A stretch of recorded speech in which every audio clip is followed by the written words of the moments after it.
வணக்கம், நான் உங்கள் பெங்களூர் தமிழன். நம்ம இன்னைக்கு பூந்தியை வச்சு பூந்தி பேக்டு சீஸ் கேக் பண்ண போகிறோம். ஆமாங்க, இதை நீங்கள் ஸ்வீட் பூந்தியாகவும் செஞ்சுக்கலாம், இந்த மாதிரி சீஸ் கேக்காகவும் செஞ்சு சாப்பிட்லாம். ஸோ உங்களுக்கு எந்த மாதிரி வேணுமோ அந்த மாதிரி செஞ்சு சாப்பிடுங்க. நீங்களும் இதே மாதிரி செய்யணும்னு வீடியோ முழுசாக பார்த்து செய்யுங்க, ரொம்பவே சூப்பராக வரும்.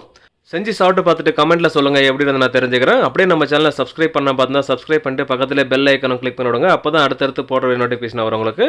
வாங்க இப்போ வீடியோக்குள்ளே போய் பூந்தி பேக்டு சீஸ் கேக் எப்படி செய்கிறதுன்னு பார்க்கலாம்.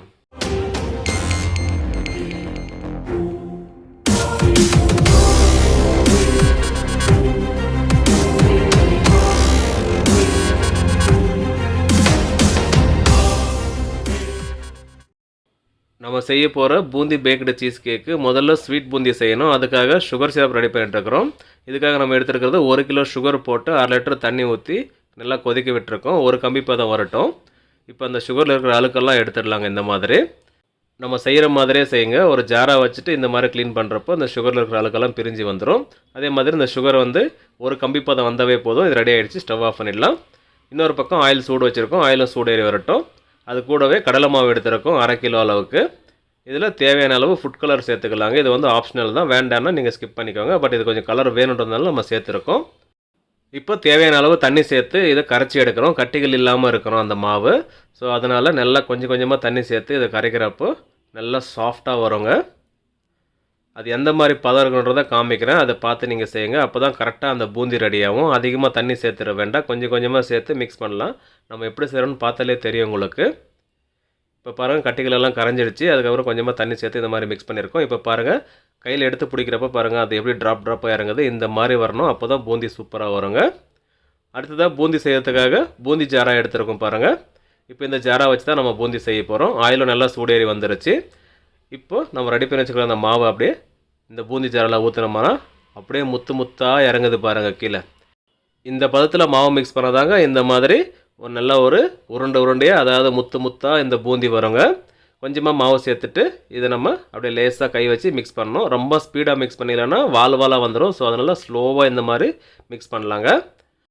இந்த பூந்தி ரெடி ஆகிறதுக்கு 1லேருந்து 2 நிமிஷத்தில் ரெடி ஆகிடுங்க. கரெக்டாக பதம் பார்த்து எடுத்துடணும். இப்போ பாருங்கள், ஆயில் கொதி அடங்கி வந்திருக்கு. இப்போ 50% தான் அடங்கியிருக்கு. இன்னும் கொஞ்சம் அடங்கணும். ஸோ அப்போ தான் கரெக்டாக அந்த பூந்தி வேகும். இல்லைனா உள்ள மாவாக இருக்கும். நம்ம கரெக்டான பதம் சொல்கிறோம், அந்த டைமில் எடுத்துக்கோங்க. நம்ம பண்ணுற மாதிரி பூந்தியை இந்த மாதிரி தூக்கி தூக்கி போடாதீங்க, அப்புறம் மூஞ்சில் எண்ணெய் தெரிச்சிடும். அந்த மாதிரிலாம் பண்ணாதீங்க. அவர் சும்மா ஸ்டைலுக்கு பண்ணிட்டுருக்குறோம் நம்ம. பாருங்கள், இப்போ லைட்டாக கொதி அடங்கி வந்துடுச்சு. இந்த அளவுக்கு வந்தவே போதும், பர்ஃபெக்டாக ரெடி ஆகிடுச்சிங்க. இப்போ இது ஆயிலேருந்து எடுத்துடலாம். சுகர் சிரப்பும் ரெடியாக இருக்குது. இப்போ அதில் எடுத்து இதை போட போகிறோம். இப்போ பாருங்கள், முழுசாக கொதி அடங்கிடுச்சு. இப்போ எடுக்கணுங்க. பர்ஃபெக்டான ஸ்டேஜ் இது தான். இந்த அளவுக்கு பூந்தி வந்ததானா போதும். இப்போ சுகர் சிரப்பில் எடுத்து போட்டுட்டு சுகர் சிரப்பில் போட்ட உடனே ப்ரெஸ் பண்ணி விட்டுருங்க. இல்லைனா அது பூந்தி சுகர் சிரப்பை அப்சர்வ் பண்ணாது. ஸோ அதனால் போட்ட உடனே அந்த மாதிரி மிக்ஸ் பண்ணி விட்டுருங்க. இப்போ பாருங்கள், அது அப்படியே அப்சர்வ் பண்ணிவிடும். ஒரு 1லேருந்து 2 நிமிஷத்துலேயே அது சுகர் நல்லா அப்சர்வ் ஆகிடும். அதுக்கப்புறம் எடுத்து ஒரு ஸ்ட்ரைனரில் போட்டுடலாங்க. இப்போ பாருங்கள், நல்லா ரெடி ஆகிடுச்சு. ஒரு 1.5 நிமிஷத்துலேயே இது நல்லா ஊறிடுச்சு பாருங்கள். இந்த அளவுக்கு வந்தாவே போதும். ஒரு ஸ்ட்ரைனரில் எடுத்து இந்த பூந்தியை போட்டுடலாங்க. அதிகமாக ஊறிடுச்சுன்னா லட்டு பிடிக்கிற மாதிரி ஆகிடும். ஸோ அதனால் இந்த அளவுக்கு ஊறினாவே போதும். எடுத்து இந்த மாதிரி ஒரு ஸ்ட்ரைனரில் போட்டோம்னா அந்த சுகர் சிரப்பெல்லாம் ட்ரை ஆகிடும். அதுக்கப்புறம் அந்த பூந்தி சூப்பராக பலன்னு இருக்குங்க. இப்போ இந்த பூந்தி ரெடி ஆகிடுச்சுங்க. இதே மாதிரி மீதி இருக்கிற மாவெல்லாம் ஒவ்வொரு பேட்சாக செஞ்சு எடுத்துக்கலாங்க. நம்ம ஆயில் அதிகமாக வச்சுருக்கிறதுனால ஒரு 2லேருந்து 3 பேட்ச் போட்டு எடுத்துக்குவோம். நீங்கள் வீட்டில் செய்கிறப்போ ஒரு 1 லிட்டர் ஆயில் வச்சு செய்கிறீங்கன்னா ஒரு 5லேருந்து 6 பேட்ச் ஆகுங்க. நம்ம மொதல் பேட்ச் எப்படி செஞ்சோமோ அதே ப்ராசஸ் தாங்க. எத்தனை முறை செஞ்சாலையும் இப்படி எடுத்து சுகர் சிரப்பில் போட்டதுக்கப்புறம் ஒரு 2 நிமிஷத்தில் அதுலேருந்து எடுத்து ஸ்ட்ரைனரில் போட்டுருங்க. அந்த ஸ்ட்ரைனர் இருக்கிறத வேறு பாத்திரத்துக்கு மாற்றிடுங்க. அது மேலேயே போட வேண்டாம். இப்போ நம்ம வேறு பாத்திரத்துக்கு மாற்றிட்டோம் பாருங்கள். நல்லா அகலமான ஒரு பாத்திரத்தில் போட்டிருக்கோம். இப்போ ஸ்வீட் பூந்தி ரெடி ஆகிடுச்சு. இப்போ இது அப்படியே நீங்கள் சாப்பிட்ணுன்னாக்கா இது கூட ட்ரை கிரேப்ஸும் கேஷ்யூவும் நெய்யில் பொரித்து எடுத்து இதில் சேர்த்துட்டு சாப்பிட்டிங்கன்னா அருமையான ஸ்வீட் பூந்தி ரெடி. இப்போ நம்ம செய்ய போகிற ரெசிபிக்கு அடுத்த ப்ராசஸ் என்னென்னு பார்க்கலாம் வாங்க. ஒரு பாத்திரம் வச்சுக்கலாம். அதில் 1 லிட்டர் பால் ஊற்றிக்கலாங்க. இப்போ இந்த பாலை ஸ்டவ் ஆன் பண்ணிவிட்டு கொதிக்க விடலாங்க. ஒரு கொதி வந்தவே போதும், கரெக்டாக ரெடி ஆகிடும். இது பக்கத்தில் நின்று மிக்ஸ் பண்ணி விட்டுட்டே இருங்க. பொங்கி மேலே வந்துட போது. இப்போ பாருங்கள், பால் நல்லா கொதி வர ஆரம்பிச்சிடுச்சு. இந்த அளவுக்கு ஒரு கொதி வந்தாவே போதும். இப்போ ஸ்டவ் ஆஃப் பண்ணிடலாங்க. ஸ்டவ் ஆஃப் ஆனதுக்கப்புறம் அடுத்ததாக க்ரீம் சேர்த்துக்கணும். இதுக்காக நம்ம எடுத்துருக்கிறது ஃப்ளக்ஸி க்ரீம் எடுத்துருக்கோம். நீங்கள் அமுல் கிடச்சது அமுல் கூட யூஸ் பண்ணிக்கோங்க, அதுவும் நல்லாயிருக்கு. இப்போ 1 லிட்டர் பாலுக்கு 1 லிட்டர் க்ரீம் சேர்த்துக்கலாங்க. ஸ்டவ் ஆஃப் பண்ணதுக்கப்புறம் தான் சேர்த்துக்கணும் கண்டிப்பாக இதை. அதே மாதிரி பால் கூட ஃபுல் க்ரீமாக இருந்தால் எடுத்துக்கோங்க, அது ரொம்ப நல்லாயிருக்கும், நல்லா திக்காக வரும். இப்போ க்ரீம் சேர்த்ததுக்கப்புறம் அப்படியே மிக்ஸ் பண்ணி விட்டுடலாங்க. இப்போ அடுத்த ப்ராசஸ் இதில் சுகர் சேர்த்துக்கணும். இதுக்காக நம்ம எடுத்துருக்கிறது 250 கிராம் சுகர் எடுத்துருக்கோம். இதை வந்து பவுடர் பண்ணி சேர்த்துக்கலாம், அப்படியேவும் சேர்த்துக்கலாம், ஏன்னா இருக்கிற சூட்லேயே மெல்ட் ஆகிடாது. இப்போ சேர்த்ததுக்கப்புறம் அப்படியே மிக்ஸ் பண்ணிக்கலாங்க. இப்போ இது நல்லா மிதமான சூடுக்கு ஆறி வரணும், அதனால் இதை ஒரு வேறு பாத்திரத்துக்கு மாற்றிக்கலாம், அப்போ தான் சீக்கிரமாக ஆறி வரும். இந்த மாதிரி அகலமான ஒரு பாத்திரத்தில் மாற்றிட்டோம். அடுத்ததாக முட்டை எடுத்துருக்கோம், 8 முட்டை. இந்த முட்டையை ஒரு பாத்திரத்தில் உடச்சி ஊற்றிக்கலாம். இந்த மாதிரி நம்ம பால் காய்ச்சணுமோ அதே பாத்திரத்தில் நம்ம உடச்சி ஊற்றிக்கிறோம். இப்போ 8 முட்டை உடச்சதுக்கப்புறம் இதை ஒரு விஸ்கு வச்சுட்டு நல்லா பீட் பண்ண போகிறோம்.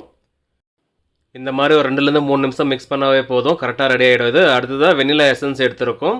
இதை வந்து இந்த மில்கில் சேர்த்துக்கலாம். அந்த பாட்டில் மூடிலேயே 3 மூடி அளவுக்கு சேர்த்துருக்கோம். எதுக்காக சேர்க்குறோன்னா முட்டை வாசனை வராமல் இருக்கிறதுக்காக வெனிலா எசன்ஸ் சேர்த்துருக்கோங்க. இப்போ இதை அப்படியே நல்லா மிக்ஸ் பண்ணி விட்டுடலாம். இப்போ இந்த மில்க்கும் ஓரளவுக்கு நல்லா ஆறி வந்திருக்கு. நம்ம கை வச்சு பார்க்குறோம், நல்லா மிதமான சூடு தான் இருக்குது. இதில் முட்டை சேர்த்தா முட்டை வேகாது, அந்த மாதிரி பதம் இருக்கணுங்க. இப்போ நம்ம முட்டையை பீட் பண்ணி வச்சுருக்கோம்ல, அதை எடுத்து இதில் சேர்த்துக்கலாங்க. அது அதிகமாக சூடு இருந்தால் என்ன ஆகும், நீங்கள் முட்டை சேர்த்த உடனே முட்டை அதிலே வெந்து போயிடும். ஸோ அதனால் இந்த மாதிரி சேர்க்க வேண்டாம். சூடு மிதமான சூடு வந்ததுக்கப்புறம், அதாவது முழுசாக ஆறுனாலே பரவாயில்ல, அதுக்கப்புறம் சேர்த்துக்கலாம். அதே மாதிரி பூந்தி நம்ம ரெடி பண்ணி வச்சுருக்கோம், அதுவும் நல்லா சில்லுன்னு ஆறி வந்திருக்கு. இப்போ இந்த பூந்தியில் அதை சேர்க்க போகிறோம். அதுக்கு முன்னே அதை ஒரு ட்ரையில் மாற்றிக்கலாம். பேக் பண்ணுற ட்ரையில் மாற்றிட்டு தேவையான அளவு சேர்த்துட்டு அதுக்கப்புறம் நம்ம ரெடி பண்ணியிருக்கிற இந்த மில்க் இதில் சேர்த்துக்க போகிறோம். அந்த ட்ரையில் பாருங்கள் பாதி அளவுக்கு பூந்தி சேர்த்துருக்கோம். இப்போது இந்த பால் இதில் சேர்த்துக்கலாங்க. அதாவது நம்ம ரெடி பண்ண இந்த முட்டையும் பாலும் சேர்த்து ஒரு பேட்டர் ரெடி பண்ணிருக்கோம், அதில் சேர்த்துக்கலாங்க. அதாவது அந்த ட்ரையோட 3/4 பாகத்தளவுக்கு சேர்த்துருக்கோம் பாருங்கள். இந்த மாதிரி சேர்த்ததுக்கப்புறம் இதை அவனில் போட்டு பேக் பண்ணோம். அதுக்காக அவன் வந்து ப்ரீஹீட் பண்ணி வச்சுருக்கிறோம். நம்ம இது வந்து 2 ட்ரையில் செஞ்சுருக்கோங்க. முதல்ல ஒரு ட்ரை பேக் பண்ணலாம், அதுக்கப்புறம் இன்னொரு ட்ரை பேக் பண்ண போகிறோம். ஸோ உங்களுக்கு ஒரு ட்ரை காமிக்கிறேன். இந்த அவனோட ப்ரீஹீட் வந்து மேலே 200 கீழே 200 வச்சுருக்கோம். கண்டிப்பாக ப்ரீஹீட் பண்ணியிருக்கணுங்க. இப்போ இந்த ட்ரையை எடுத்து அவனில் வச்சிடலாங்க. இது வந்து ஒரு 22 to 25 மினிட்ஸுங்க. 22 மினிட்ஸில் டைம் ஓப்பன் பண்ணி பாருங்கள், செக் பண்ணி பார்த்துக்கோங்க. அப்படி இல்லைன்னா 25 மினிட்ஸில் இது ரெடி ஆகிடும் பர்ஃபெக்டாக. 25 நிமிஷம் கழித்து ஓப்பன் பண்ணி பார்த்தா சூப்பராக ரெடி ஆகிட்டுருக்கு. இப்போ அவன்லேருந்து வெளியே எடுத்து வச்சுருக்கோம். இது இப்படியே ஒரு 3 மணி நேரம் சில்லுன்னு ஆறி வரட்டும், அதுக்கப்புறம் கட் பண்ணி பார்க்கலாம் எப்படி இருக்குன்னுட்டு.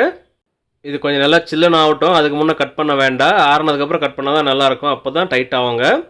இந்த பூந்தி சீஸ் கேக்கை வந்து நல்லா ஆறுனதுக்கப்புறம் ஃப்ரிட்ஜில் வச்சுருந்தோம் ஒரு 3 மணி நேரம். அதுக்கப்புறம் எடுத்து வெளியே வச்சுருக்கோம். இப்போ நல்லா டைட் ஆகி வந்திருக்கு பாருங்கள், ப்ரெஸ் பண்ணுறப்பே தெரியும். இந்த அளவுக்கு டைட் ஆகினா போதும். இப்போ இதை எடுத்து கட் பண்ணிவிட்டு ஒரு பிளேட்டில் வச்சுட்டு காமிக்கிறேன் எப்படி இருக்குன்னு பாருங்கள். ஓகே மக்களே, ஒரு அருமையான பூந்தி பேக்டு சீஸ் கேக் செஞ்சு காமிச்சிருக்கோம். நீங்களும் இதே மாதிரி செய்யணும்னு சொல்லி வீடியோ முழுசாக பார்த்து செய்யுங்க, ரொம்பவே சூப்பராக வரும். செஞ்சு சாப்பிட்டு பார்த்துட்டு கமெண்ட்டில் சொல்லுங்கள் எப்படி நான் தெரிஞ்சுக்கிறேன். அப்படியே அந்த video friends and family member கூட ஷேர் பண்ணிட்டு சப்போர்ட் பண்ணிட்டு வாங்க. நீங்களும் சப்ஸ்கிரைப் பண்ண பார்த்தா சப்ஸ்கிரைப் பண்ணிட்டு பக்கத்தில் பெல் ஐக்கனை கிளிக் பண்ணிட்டு ஆல் என்ற பண்ண கிளிக் பண்ணுங்க.